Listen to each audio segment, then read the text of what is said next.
Book 27 of 2020 was A Clockwork Orange by Anthony Burgess. Now, this book is not to my taste. I didn't enjoy it, but I can understand why in literary spheres that it's revered as a classic, because there are so many themes which this book addresses in a quite implicit way that show that it's good how it's been constructed, basically. I was trying to think of a word then, I couldn't think of one, so I just went good. So to go through a few of them, all the ones that I can kind of think of.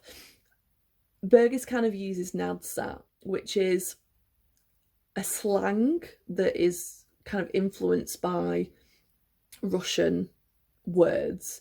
I think from reading around it, his intention was to kind of show a little bit of how communism can kind of creep into youth's kind of ideology. But I didn't really pick up on that because I'm not a linguist and I didn't really, pick up on that. But it kind of reminded me of Lewis Carroll's Jabberwocky, which is a poem in Through the Looking Glass, Alice in Wonderland, the second one, where none of the words make sense, like they're not real words, but because of the way that grammar is, like, so for example, the nouns and the adjectives, you can kind of replace those as long as the rest of the sentence makes sense, and you can kind of infer what they mean. So as you're reading this book, you can kind of infer what the main character Alex is talking about. But sometimes I found it really, really difficult to understand and really kind of like, what are they talking about? And there is like a little bit in the back of this version, like a little bit of a kind of key to show you like what the words mean. But I couldn't be bothered to keep going back and forth and looking at what they meant. I just kind of wanted to be immersed in it and to kind of, I guess, learn it by osmosis, as you do with language anywhere.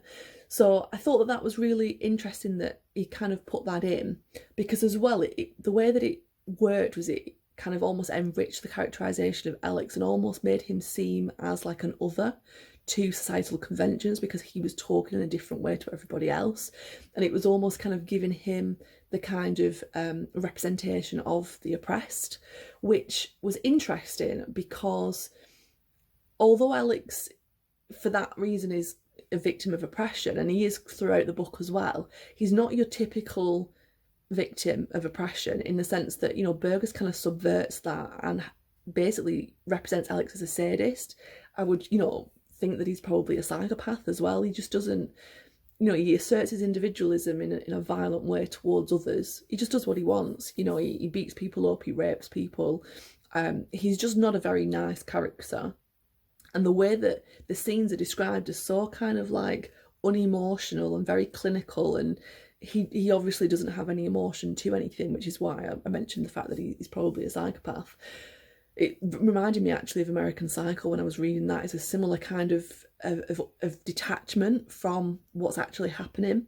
And it's weird because it has the effect on the reader of, you're not bothered either. Like, I was reading these rape scenes like not actually being disturbed by it when I should have been. And so it was a bizarre kind of feeling to read it.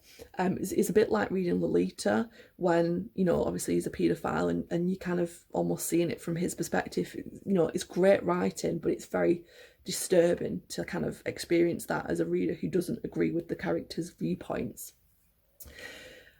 And there's kind of like this undercurrent of this oppressive violence and how a society that's oppressing people almost creates violent individuals, and that's why it comes about, because they're trying to express their individualism and they can't because society's making them conform, but the people that they're conforming to are not necessarily any better than they are. So that was kind of throughout it, which was really interesting. It's almost like presented as there is safety in conformity, and that you are unsafe if you're not conforming to what the oppressors want you to conform to. So there's kind of a scene in the prison where all the prisoners blame him for something that they all took part in, and he is also kind of treated in a violent way by the oppressors, to show that they get away with it and they're okay doing it, but it's the oppressed that aren't okay with doing the same violent acts. Burgess also kind of brings into question this kind of ideology of somebody who's violent behaving in an animalistic kind of base nature kind of way, kind of in a savage way, and therefore isn't cultured. But yet Alex, as a main character, is obsessed with classical music and Beethoven and Handel, which you wouldn't imagine somebody who's violent to be obsessed with. And it's interesting actually because this happens in American Psycho too. So it's kind of like almost, I wonder actually whether this came before or after American Psycho, and whether that's maybe influenced one or the other. So it was kind of almost kind of showing this, what is it to be human? Because people kind of view humanity as being cultured, and this obviously isn't the case. It's kind of almost like questioning that colonialism and, you know, savage kind of, you know, othering. Is that this othering again? Burgess then also, you know, in the middle of the book where Alex receives treatment, kind of questions, and obviously all these things, none of these things are done explicitly. It's all kind of between the lines, which is why it's really good writing. Because, you know, I'm talking about all this and I didn't even enjoy the book, you know, so it's interesting actually how much is done in a plot that's not, there's not much going on. So it's really good writing in that sense. So yeah, Burgess also talks about kind of like behaviourism and, you know, criminal reform and the ethics of trying to change someone's outward behaviour but not necessarily changing the inward behaviour. And Alex kind of, you know, is behaving more in a socially acceptable way after this treatment, but he still has the inward urges. He just can't act on them because of what this treatment's done. And it actually reminds me of, because it's aversion therapy and they use it to help treat homosexuality. So it's kind of a similar thing. It just messes the individual up. And so kind of what's the ethics of that? You make somebody kind of more societally accepted, but you've just kind of completely messed up that individual's individuality, like that person's individuality.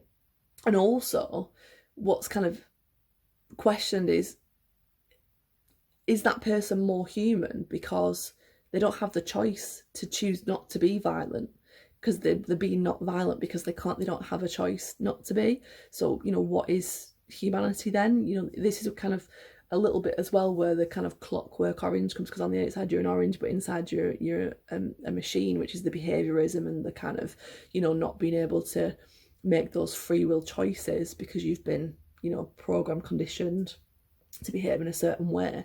And the interesting thing as well is that everybody around Alex after he's had this treatment is pretty much like he was, but they just don't act on it, and they don't do it outwardly. So they've inwardly got all these kind of thoughts.